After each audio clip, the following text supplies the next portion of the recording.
So from the case of Laos, we come to something very familiar to all of us, back to Malaysia.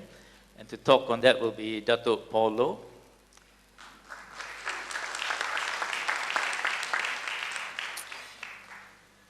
Well, I think you heard so much about Malaysia. I don't think I want to be directly talking about Malaysia, but I will cover aspect of our experience. This is a conference of ASEAN Coalition for Clean Government. The word clean, it's double-edged. I think if you describe it as Bersih, probably it sounds okay. But if you change it to clean up government, to clean up governance, then in the colloquial language of Penang, Hokkien, it means chia ka liao. It means you sapu semua. For our foreign guests, what it means is that you take everything for yourselves, you clean up the coffers of the treasury. So I hope it doesn't mean that. It generally means clean governance, and I prefer to use the word corruption-free government. Which is more correct, because as I take you through, you will begin to understand what the term corruption really means. It's not just about paying bribes. It is more complex and more complicated than you think. And the politician and businessman has made them into a science and an art. Sometimes we find it hard to understand, but I think we begin to learn, and we are always becoming one step, two steps ahead of them. This is the CPI score, which is the Corruption Perception Index that TI publish every year, and probably offended many government, especially you are in the lower rank, and many have argued against it. But I'm showing to you now the CPI for 2001. Of course, we are trying to make it better. For 2001, we survey about 182 countries, and these are the top 5. So my Singaporean colleague there must be very proud that they have that, right? And every time people ask us to compare with Singapore, And like all of us in Malaysia, we have an allergy to Singapore, right? We don't mind comparing to Laos, but we have difficulty comparing to Singapore. And we keep saying that they are a city-state, they are different. But frankly, the laws that they have are the same laws that we have. The only difference is that somehow they are able to implement it much better than us. They have the strong political will, and they uphold the rule of law, As we say, you don't play in Singapore, but you can play in Malaysia. And the countries here at the bottom of scale, obviously, it's a failed state. Those are failed states, those are war-torn states. And of course, lately, Myanmar has come to become more democratic. I hope they will have a good governance. And maybe I will try to lobby for a TI chapter to be there, or perhaps Laos also. But I must warn you, not every country welcome a TI chapter, all right? Because we are a specialized body, reputable. We don't play around with our reputation. We say what we mean, and we mean what we say, and we are transparent.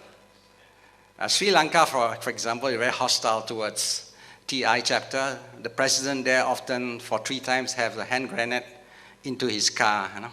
Of course, it didn't explode, but maybe this is sort of a warning that please, keep away from us. And so is TI chapters in other African countries, and some of them have been threatened. All right, so this is an ASEAN rating that we have.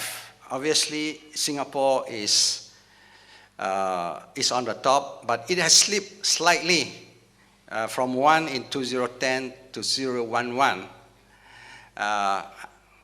Singapore, probably they won't accept this. To them, slipping half a point is a sleepless night for them. But for Malaysia, it's just normal. For Brunei is there, and Malaysia is, as you can see, the score. Most important to see the CPI score, because the ranking may change because of the number of countries that we rate. But I want to tell you this, why the other countries decline, or even Singapore decline slightly in its rating. Not that they are becoming more corrupt. Maybe this year, with the 2 cases you have on the special case there, maybe you will slip another couple of points, because those are serious cases. It involves human rights as well as exploitation of another gender, right? That I will recommend put extra weighting on them. Maybe they'll fall below Malaysia. Then we'll be happy.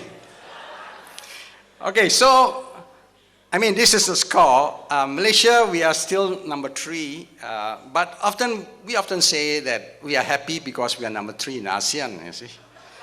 But yet we are actually only half that of score in Singapore. We are Singapore. So people ask us, what is the passing mark? The passing mark is not 50%, the passing mark is 100%, all right?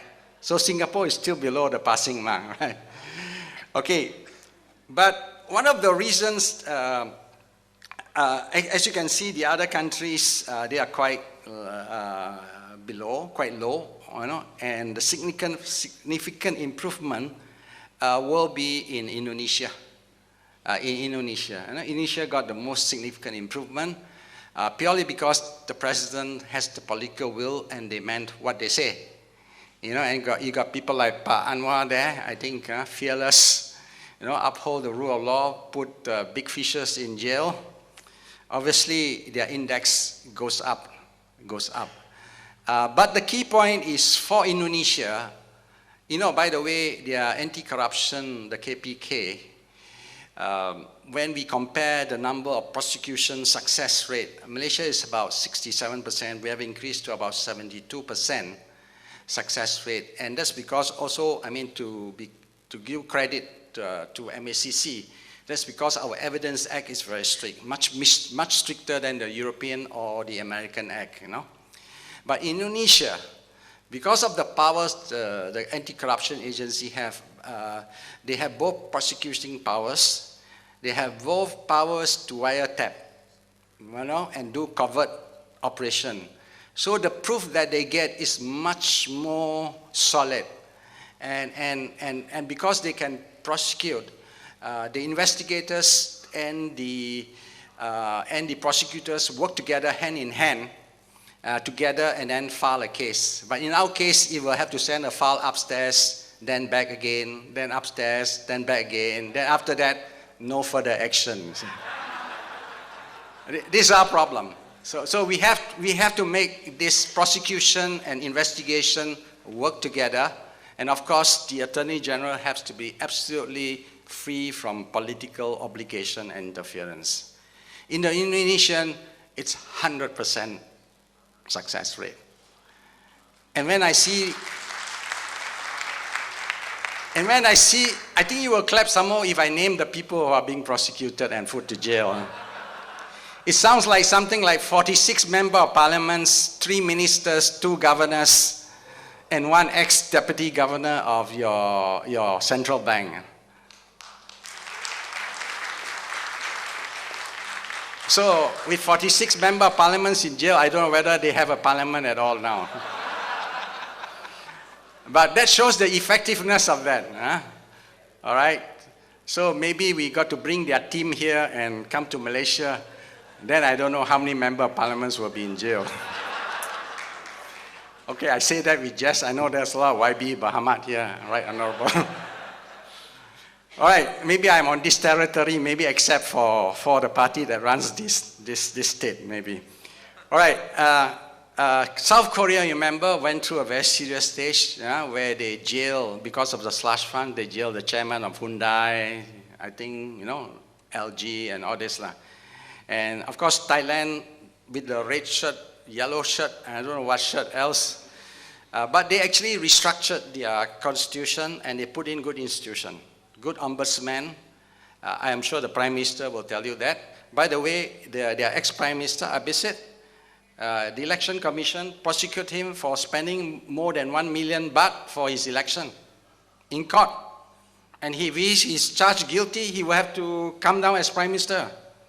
That is the rule of law Thailand has gone, you know. So tremendous change has been in ASEAN now.